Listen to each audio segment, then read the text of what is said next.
brought to you by Agilus Diagnostics. Health test की बात आती है तो मैं भरोसा करता हूँ India largest diagnostics company Agilus diagnostics. खुद को टेस्ट करते रहो।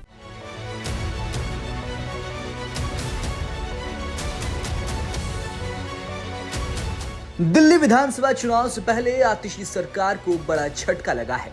सीएम आतिशी के केंद्रीय ऋण लेने के प्रस्ताव को दिल्ली के वित्त सचिव आशीष चंद्र वर्मा ने खारिज कर दिया है। दिल्ली सरकार और प्रशासन के बीच तनाव की स्थिति लंबे समय से बनी रही है और इस तनाव में एक नया विवाद शामिल हो गया है जो NSSF यानी नेशनल स्मॉल सेविंग फंड से जुड़ा है। ये राष्ट्रीय लघु बचत कोष है जो कि केंद्रीय ऋण के नाम से जाना जाता है। दरअसल जुलाई में केंद्र सरकार ने दिल्ली सरकार को सूचित किया था कि वह मौजूदा नियमों और शर्तों के तहत NSSF ऋण का लाभ उठाना जारी रख सकती है। इसके बाद SRD यानी राज्य संसाधन प्रभाग ने दिल्ली सरकार के आर्थिक मामलों के विभाग से 10,000 करोड़ के फंड को जारी करने में तेजी लाने का आग्रह किया।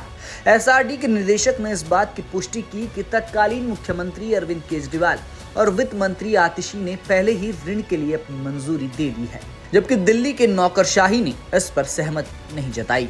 दिल्ली के वित्त सचिव का पद संभाल रहे आशीष चंद्र वर्मा ने अतिरिक्त वित्तीय देनदारियों को लेने पर चिंता जाहिर की। उन्होंने संभावित जोखिमों और लंबे समय तक राजकोषीय का हवाला देते हुए ऋण के साथ आगे बढ़ने के खिलाफ सिफारिश की। बता दें कि 11 अक्टूबर को राज्य संसाधन प्रभाग के निदेशक ने दिल्ली के वित्त विभाग को बताया कि दिल्ली के वित्त मंत्री और मुख्यमंत्री आतिशी ने मौजूदा शर्तों पर ऋण जारी रखने की सिफारिश की है। हालांकि वित्त सचिव आशीष चंद्र वर्मा ने असहमति जताते हुए राय दी।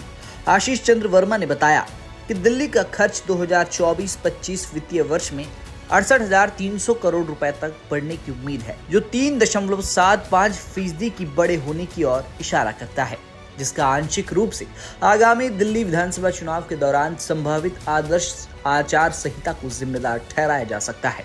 वर्मा के विश्लेषण ने सुझाव दिया कि NSSF ऋण से बाहर निकलने से दिल्ली को 2039 तक महत्वपूर्ण देनदारियों से राहत मिल सकती है। हालांकि वित्तीय स्थिरता बनाए रखने के लिए राजस्व उपायों को बढ़ाने की आवश्यकता है। इसके अलावा NSSF विकल्प को जारी रखने से लगभग 100 करोड़ रुपए का पर्याप्त ब्याज और पुनर्भुगतान दायित्व आएगा।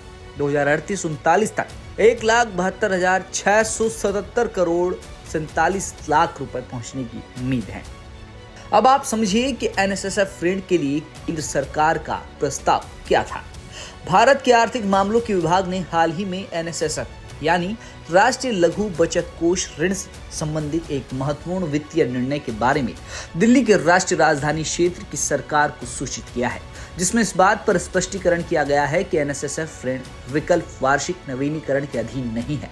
नतीजतन दिल्ली के राष्ट्रीय राजधानी क्षेत्र के सामने एक महत्वपूर्ण विकल्प है। प्रारंभिक ऋण शर्तों के तहत जारी रखें या योजना से पूरी तरह से हट जाएं। वित्त मंत्रालय ने दिल्ली के लिए 2 संभावित वित्तीय भविष्य की रूपरेखा तैयार की है। अगर राष्ट्रीय राजधानी क्षेत्र NSSF ऋण के साथ जारी रहता है तो अनुमान है कि 2039 तक उस पर लगभग 45,000 करोड़ का ऋण बकाया होगा, जिस पर 57,661 करोड़ 68 लाख रुपए का ब्याज लगेगा। इससे ठीक विपरीत बाहर निकलने से उस वर्ष तक सभी ऋण देनदारियों से छुटकारा मिल जाएगा। हालांकि इसमें करीब 10,000 करोड़ रुपए का भुगतान करना शामिल होगा।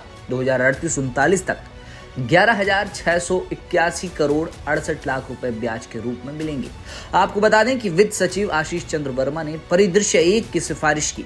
NSSF ऋण से बाहर निकलना दिल्ली के राजकोषीय बजट पर वित्तीय दबाव को कम करने के लिए, जिससे टिकाऊ आर्थिक प्रबंधन को बढ़ावा मिले। लेकिन सीएम आतिशी के केंद्रीय ऋण लेने के प्रस्ताव को खारिज करके आतिशी सरकार को झटका लगा है। ब्यूरो रिपोर्ट, दिल्ली तक।